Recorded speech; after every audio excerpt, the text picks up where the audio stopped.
Welcome back. You're still tuned in to News and Views with myself, Salala Makwidi. The time is 8:42 Central African Time. And we're going to be switching gears now to a very, very concerning story. I'm sure we've all seen it by now.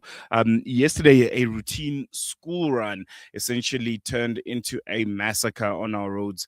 13 children lost their lives, some on their very first day of school. 13, as I mentioned, were killed in a head on collision involving a scholar transport minibus in Vanderbilt Park. And authorities say human error is to blame.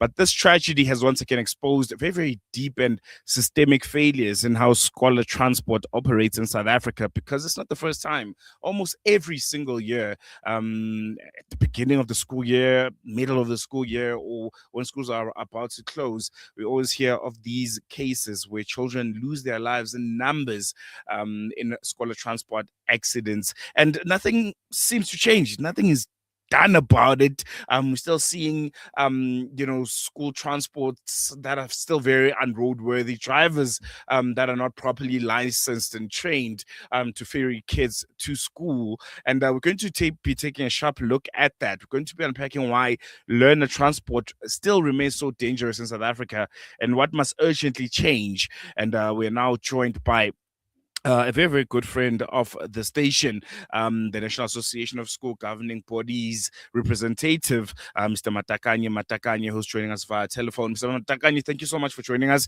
Always a pleasure having you on Salam Media, even though it's under very, very unsavory circumstances this time around. Compliments, Salam, and all your listeners of Salam Media. I really, it's happening, but we want to spread our deepest heartfelt condolences to everybody, to all South Africans, to the parents in particular, community where the children come from, the school governing body. And where we're saying, this must be the last, and it only can be the last if all of us, South Africans, we stand up and we say enough, it is enough. I mean, we can't keep on losing young life like this. It can't be. It means that this country in the near future, then it will be leaderless because all the leaders will have died in our streets. Why do we really keep on allowing this? Why do we always keep on unweighted road vehicles allowed in our streets? Why are we still allowing the drivers who are not properly trained, the drivers who don't have license, to operate vehicles in our streets? And this, it could be part of the corruption that we are seeing, where the tenders are given to these people who do not comply. And this we are saying, really, it must come to an end. But it cannot just come to an end on its own without the effort of society, community, school governing bodies, make policies in schools that will ensure that all these vehicles that are bringing children in your school are inspected. But I know that you may not know how to look at. Then we'll have a policy that will invite the officers to come and check on this car. Or we must also empower. What is it that we look at? Because the truth of the matter is that now, if we don't stand up, and we'll just keep on saying no, law enforcers, where our children are dying every day. So we are saying, parents, don't ever allow anymore our children to get into cars that do not comply with the road policies and all this. Don't allow that. And also do not allow our children to go into the vehicles that are operated by people who do not have licenses and all those. Don't do that. And don't allow our children to go into overloaded kumbis or buses or whatever. But finally, then we say, department is trying. Any tender that you give to the people, they must ensure that they mark this kumbis, these buses must be marked. We must see them from far. That's the kumbi that carries school children. That's the bus that carries school children. Mm, mm, mm, mm. And one aspect which is, I think, very, very important to note, maybe for our listeners, is just trying to understand and get a bit of insights on just how much schools and school governing bodies are involved when it comes to looking at the modes of transport, these buses, these scholar transports, and their roadworthiness and how trained the drivers are. Because again, it's cited that it was human error which caused this accident, and I think almost every accident that we've seen, I read a stat that nearly 80% of the crashes that we see on our roads involving school children are cited to be caused by human behavior.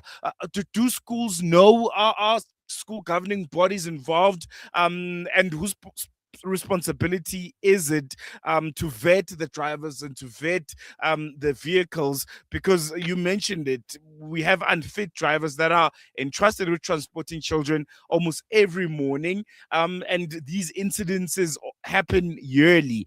Is there a system that is in place, or parents just figure it out by themselves? We just figure it out by ourselves. Just figure it out by ourselves because we rely on the authority to ensure that these vehicles are roadworthy and the drivers are having license. We just depend on that. But now we have realized that it does not work for us. So I think time is now that we just have to stand up and do things on ourselves and pressurize the department, and pressurize the government so that we stop this carnage. And what practical steps should school governing bodies especially be taking right now to ensure that learner transport providers are vetted, they are compliant, and most importantly, they are monitored? Is there any kind of system that can be introduced, especially from school governing bodies who are essentially the core pillar of the school business in South Africa, that you can be a bit more involved to make sure that we don't see these incidences as much as we are? Now, I think what we have to do is to campaign now, to campaign, to put pressure on the department, the Department of Transport, so that their people must now ensure that all the kumbis, the buses that carry children, are compliant, and make a lot of noise through the parents, through school governing body. And school government must collaborate with them. Make sure that now we know all the kumbis, all the buses that are bringing our children in that particular school. We know them. We know the driver. We know the drivers, whether they could comply or what. So then we are able to call upon the law enforcers to come and into the school and show us, or call a mass meeting of parents where we are going to be empowered. What are things that we have to look at if we to check for these cars that are roadworthy? Although we legally, but as parents, we have got the right not to allow our children to get into those. So we must be told what is it that we are looking at, so that when we are saying, no, my child is not getting into this kumbi, I know that this kumbi is not roadworthy. The driver does not have the license, or or this kumbi is overloaded, then my child will not Mm, go into. As much as we know that sometimes parents do this through pressure, just to say, no, children must go to school and all those things, not knowing that that pressure will end up with killing our children. But now we just want to say, let's do things organizationally. Let's organize. These people must respect the children that are on the road. Then these are some of the things that we feel they must be made. But as community, as parents, let's put pressure. Let's put pressure so that our children are safe. I mean, it's not only question of, of, of, of, of transport, also question of school safety generally. I mean, mm, we every day we complain about the bullying, the what. It's just that we are not becoming involved as parents, as community. Once we become involved, we will stop this thing. We stop this thing. Our children will be safe. Going to, but lastly, we feel that now the children must attend school where they live so that they minimize this question of being ferried to schools looking for quality education. Let the quality education be where the children live. So we want to call upon the Department of Education to ensure that you monitor, you supervise all these things that are needed in school so that it must make the school uh, very equitable so that that school produce results that will be attracting parents to keep their children in that particular mm, mm.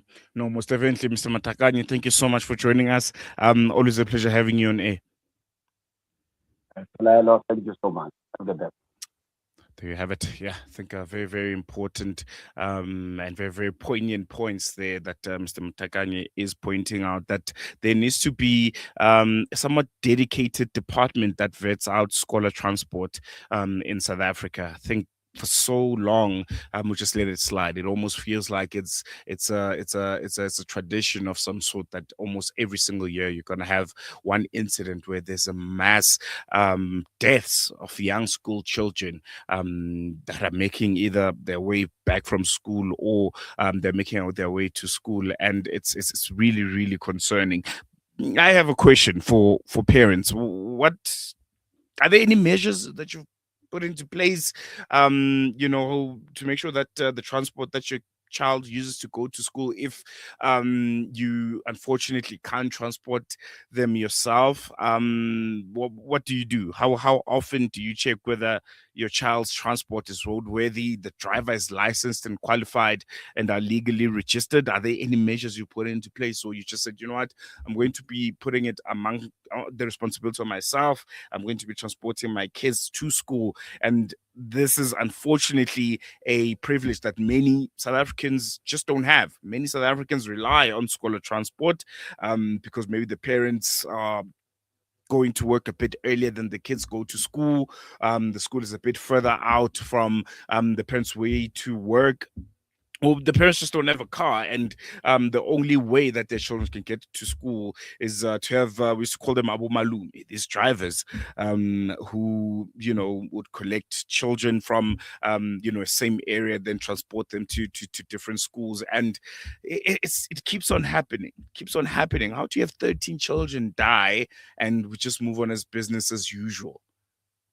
In any other country, in any other working country, scholar transport would be declared a national disaster. You'd have people, whether from the Department of Transport or from the Department of Education, that are dedicated inspectors of scholar transport. Because any Tom, Dick, and Harry can just wake up one day, they've bought a taxi or they've won a taxi somewhere, and they're like, you know what, I'm just going to be transporting kids, and that's going to be it, without the car being properly vetted, without the driver being properly vetted, and you have incidences like this one. It's a shame, South Africa, failing our kids. Some of these children, they were making their first day at school. They've just been placed. It was literally their first day going to school, and they never made it back home. Other families lost more than one child. Other families lost 3 children.